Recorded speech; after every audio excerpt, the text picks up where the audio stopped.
রহমানির রহিম। আপনাদের সম্মুখে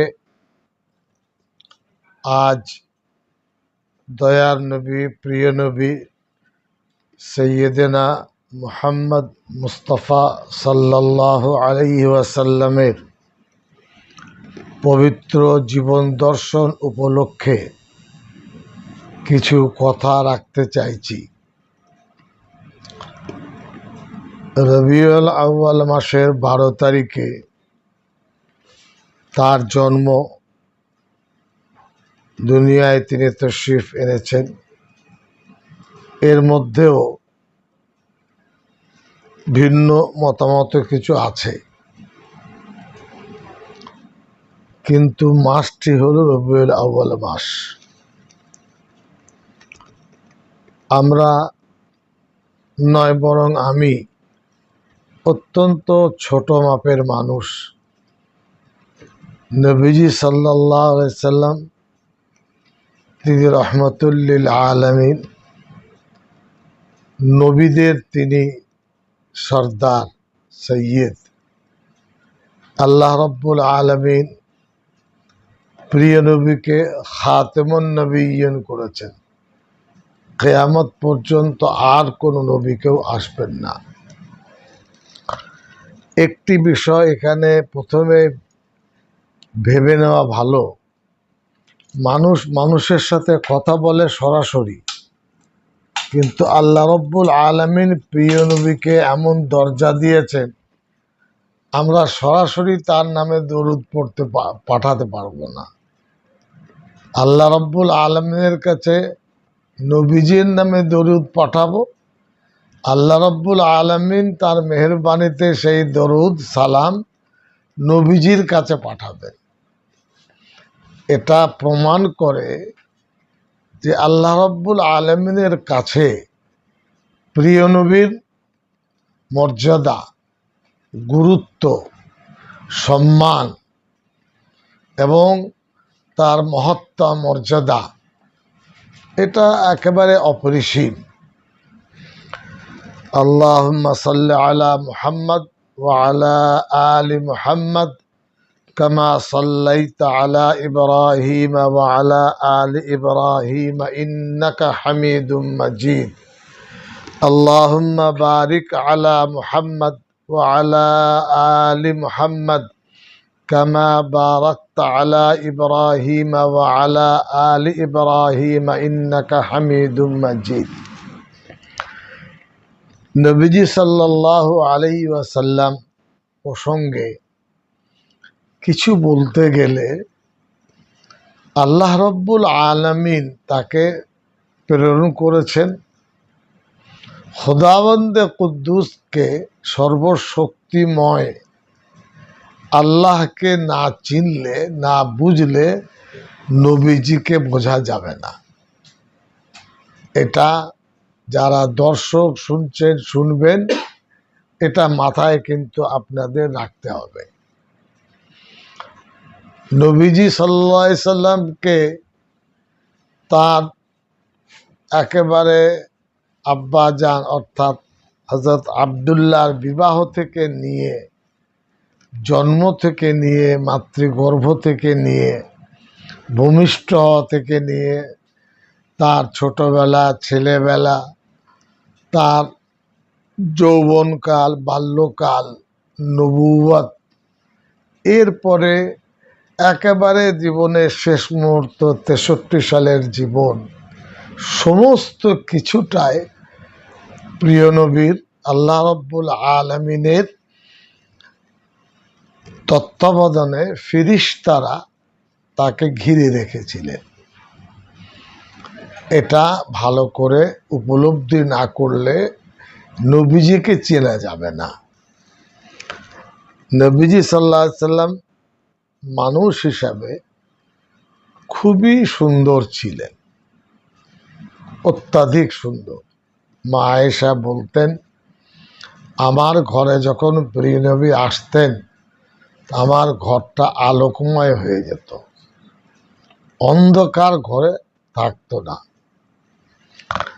নবীজি সাল্লাল্লাহু আলাইহি সাল্লামের শরীর থেকে ঘাম বের হতো, সাহাবায়ে কেরাম রিজওয়ান আলাইহিম আজমাইন তারা সেটা হাত দিয়ে বা কোনো কাঠি দিয়ে মুছে নিতেন, দিয়ে শিশিতে মানে ঢুকিয়ে নিতেন, ছিপিতে ঢেকে দিতেন, দিয়ে বাড়ি যেতেন।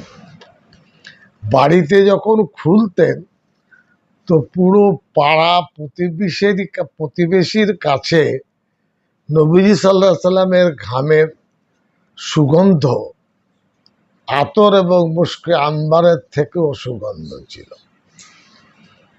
এটা বাস্তব ঘটনা। হজ্জতুল বিদাতে নবীজি সাল্লাল্লাহু আলাইহি সাল্লাম মাথা চুল কেটেছিলেন, সব চুলই নেড়া হয়েছিলেন। সাহাবায়ে কেরামরা সেটা ধরে নিয়েছিলেন।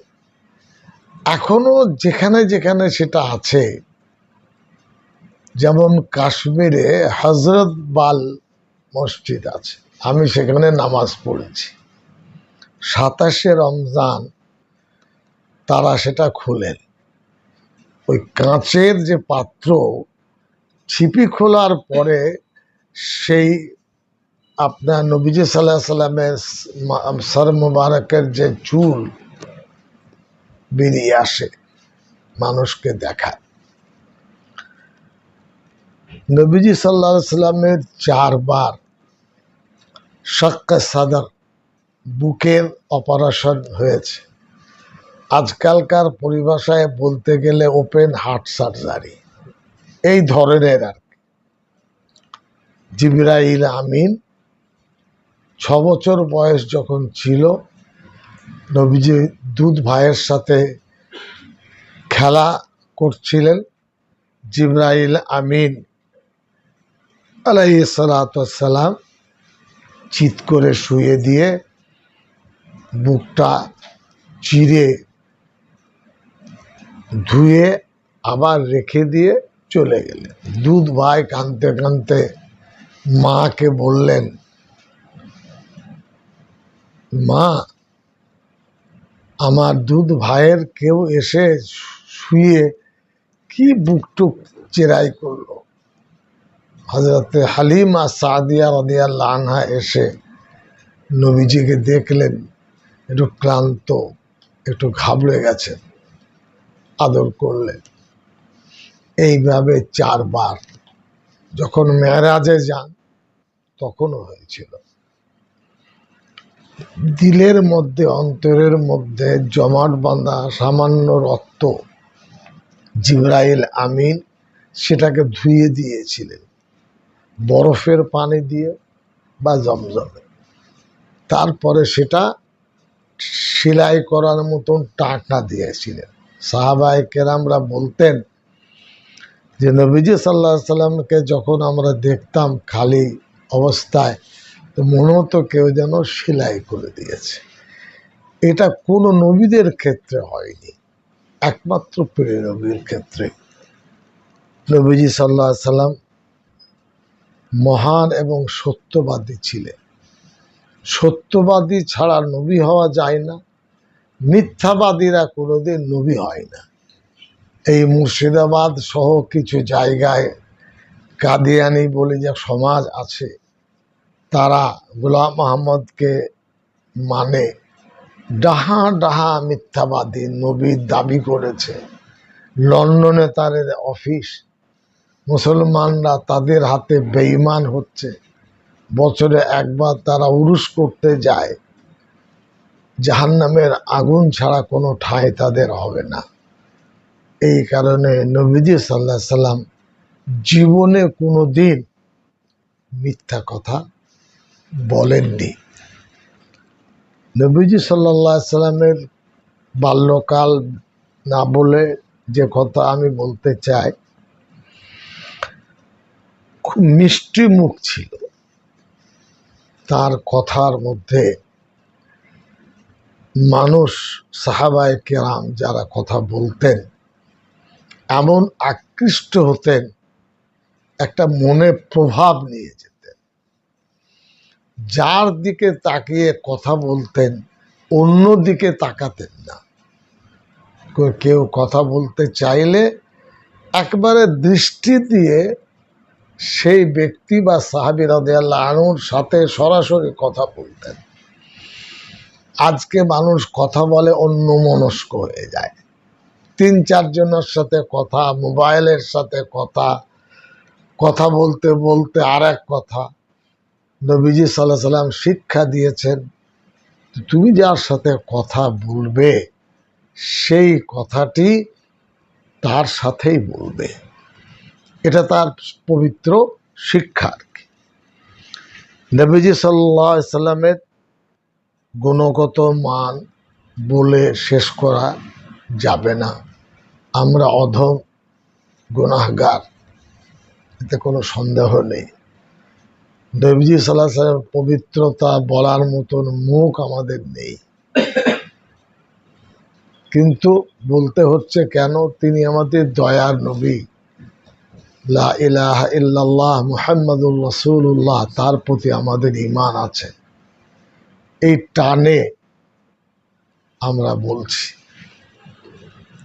যারা হজ উমরা করেছেন, হাদিস শরীফে আছে নবীজি সাল্লাল্লাহু আলাইহি সাল্লাম তার কবরে মুবারকে, রওজায়ে আকদাস মুবারকে তিনি বসা অবস্থায় আছেন।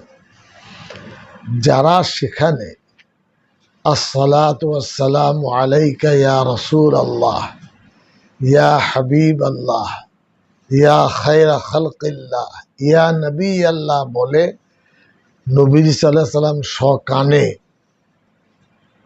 তাদের দরুদ সালাম শোনেন এবং উত্তর দেন।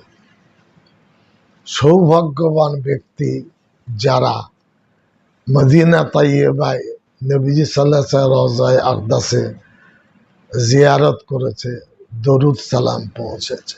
হাদিস শরীফে এটাও আছে, কেউ যদি নবীজি সাল্লাল্লাহু আলাইহি ওয়াসাল্লাম রওজায়ে আকদাসে জিয়ারত করে, দরুদ সালাম পড়ে, কিয়ামতের দিনে আল্লাহর নবী সাল্লাল্লাহু আলাইহি সাল্লাম তাকে তার জন্য সুপারিশ করবেন। এটা কত বড় জীবন্ত একটি মুবারক বা সৌভাগ্যের বিষয়।